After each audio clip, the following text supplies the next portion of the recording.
Painted, painless learning. 4.1 નીચે આપેલ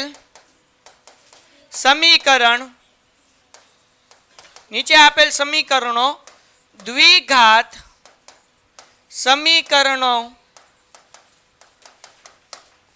છે કે કેમ ચકાસો. ચકાસવામાં તો અમે હોશિયાર છીએ, સાહેબને ચકાસી લઈએ. x વત્તા 1 નો વર્ગ બરાબર 2 કૌંસમાં x ઓછા 3. હાલો, આ સ્વાધ્યાય કયો છે? 4.1. અને આ દાખલા આપણને વિભાગ એ માં પૂછાય, ધ્યાન રાખજો.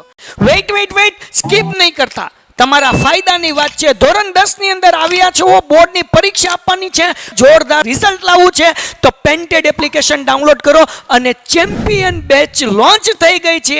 ચેમ્પિયન વિદ્યાર્થી સાથે ભળી જાઓ. આ લાઈવ લેક્ચરની અંદર ગણિત, વિજ્ઞાન, સમાજ, ઇંગ્લિશ, ગુજરાતી બધુંય ભણાવીએ છીએ. અનમ્યુટ કરીને ઘરેથી બોલીને ડાઉટ પૂછી શકો અમારા લાઈવ લેક્ચરમાં. અને તમારે ટ્રાય કરવી છે, ખાલી 300 રૂપિયા આપીને મહિનો દિવસ ટ્રાય કરો ને પછી મજા આવે તો આગળ જોડાવો. તમે એમ કહો સાહેબ તમારું રિઝલ્ટ આ છે, મારી પાછળ રિઝલ્ટના ફોટા જોઈ લો અમારા ટોપર્સ, અને તમે ચેમ્પિયન બનવા માંગતા હો ચેમ્પિયન બેચ સાથે જોડાઓ. Good bye.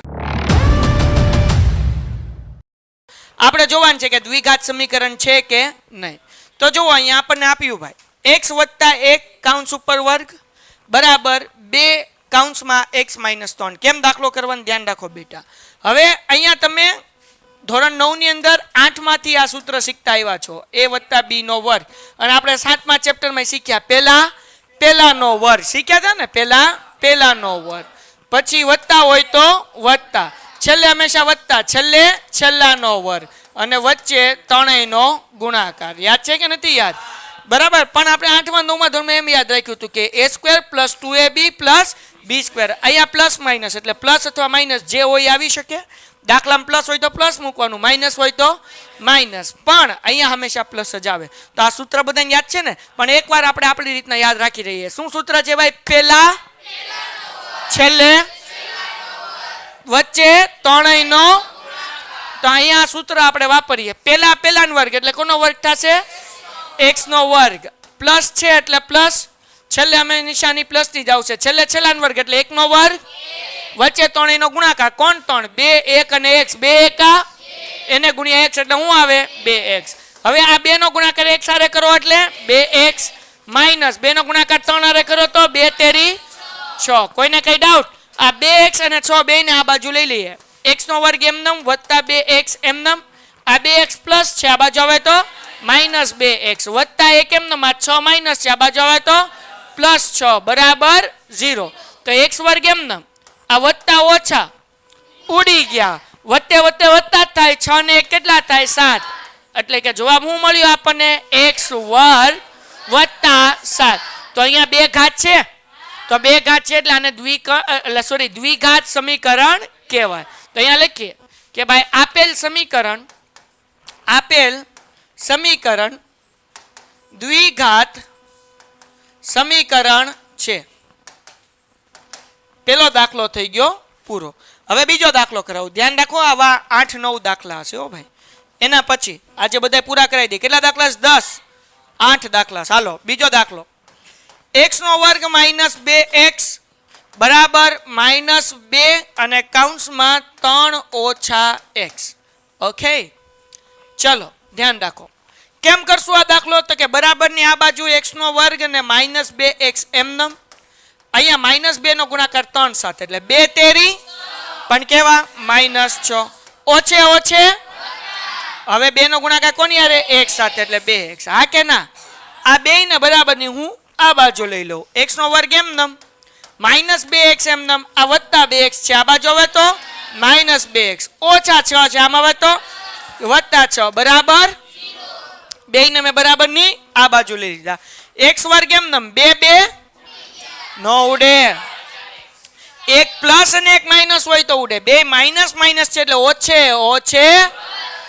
એટલે 2 ને 2 કેટલા થાય? 4 પણ કેવા? માઇનસ, વત્તા 6 એમનેમ બરાબર 0. x ની 2 ઘાત છે.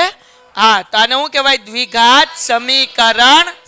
તો દ્વિઘાત સમીકરણનું પ્રમાણિક સ્વરૂપ છે બેટા ax plus bx plus c is equal to done છે. ઓકે, અહીંયા વચ્ચેનું પદ નથી સાહેબ, તો એ દ્વિઘાત સમીકરણ તો કહેવાય છે કારણ કે બે ઘાત છે એટલે. વચ્ચેનું પદ નથી તો આપણે એમ કહી શકીએ કે x નો વર્ગ વત્તા 0x વત્તા 7 બરાબર 0. વચ્ચેનું પદ નથી એટલે આપણે શું લખ્યું 0x, એટલે બે ઘાત હોય એટલે દ્વિઘાત સમીકરણ કહેવાય. હાલો તો અહીંયા વાક્ય હાથે લખી નાખશો. હાલો કરો આ બે દાખલા. ઉભા રહો. હાલો એના પછી દાખલા નંબર 3 શું કીધું ભાઈ? x ઓછા 2 અને x વત્તા 1 બરાબર બધા રકમ બોલે બુકમાં જોઈને x ઓછા 1 અને x વત્તા 3. જાગો જ બધાય. હાલો મજા આવશે આ દાખલામાં. એક સ્ટેપ વધાર દો, મને ખબર નથી તો કોને કેટલું આવડે છે. હાલો પેલા x મૂકું છું, પછી બીજું આખું કાઉન્સ મૂકું x વત્તા 1, પછી -2 મૂકું છું અને x વત્તા 1 સાદું રૂપ આપું છું. મેં શું કર્યું બેટા? સાદું રૂપ. પેલા x મૂક્યું, બીજું આખું કાઉન્સ મૂક્યું, -2 મૂક્યું, બીજું આખું કાઉન્સ મૂક્યું. કોઈને કઈ ડાઉટ? બરાબર ને આ બાજુ એમ જ તે પેલા મૂકું x, બીજું આખું કાઉન્સ મૂકું x વત્તા 3 અને -1 મૂકું અને x વત્તા 3. કોઈને કઈ ડાઉટ? ઓકે. હવે x નો ગુણાકાર x સાથે એટલે x નો વર્ગ, x નો ગુણાકાર x સાથે x, 2 નો ગુણાકાર x સાથે 2x. હા કે ના? વત્તે ઓછે 2 એકા ડન છે. કોઈને કઈ ડાઉટ? આગળ જઈએ. આ બાજુ એમને x નો ગુણાકાર x સાથે x નો વર્ગ, x નો ગુણાકાર 3 સાથે 3x. હા કે ના ભાઈ? ઓકે. -1 નો ગુણાકાર x સાથે 1x, ખાલી x મૂકો તોય વાંધો નથી. પછી અહીંયા માઇનસ છે એટલે વત્તે ઓછે ઓછા 3 એકા ડન છે. હા કે ના? હવે અહીંયા ધ્યાન રાખજો, બરાબરની બે બાજુ હરખે હરખું ઉડાડી દઈએ.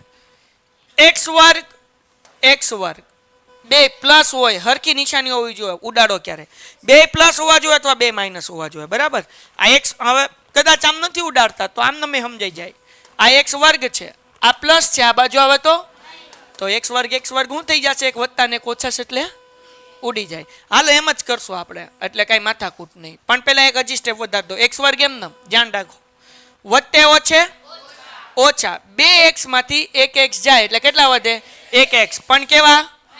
તો અહીંયા -1x ઓછા 2. x વર્ગ એમ નામ વત્તે ઓછે 3x માંથી 1x જાય એટલે 2x. પણ કેવા? પ્લસ ઓછા 3. આ ત્રણેય પદ બરાબર નહીં. હું આ બાજુ લઈ લઉં. x વર્ગની બાજુમાં x વર્ગ વાળું મૂકીશ, આ વત્તા છે, આ બાજુ આવે તો માઇનસ. -1x એમ નામ, આ પ્લસ છે, આ બાજુ આવે તો -2x. ઓછા 2 એમ નામ, આ ઓછા 3 છે, આમ આવે તો +3 બરાબર 0. જાગોશ ને? આ પ્લસ આ માઇનસ શું થઈ ગયું? ઉડી ગયા. ઓછે ઓછે -3x વત્તે ઓછે વત્તા 1 બરાબર 0. તો અહીંયા કોઈ પણ x ને બે ઘાત છે નહીં, બે ઘાત નથી એટલે દ્વિઘાત સમીકરણ તો અહીંયા લખવાનું. તેથી દ્વિઘાત સમીકરણ નથી. દાખલો થઈ ગયો પૂરો. ડન છે? Painted, Painless Learning.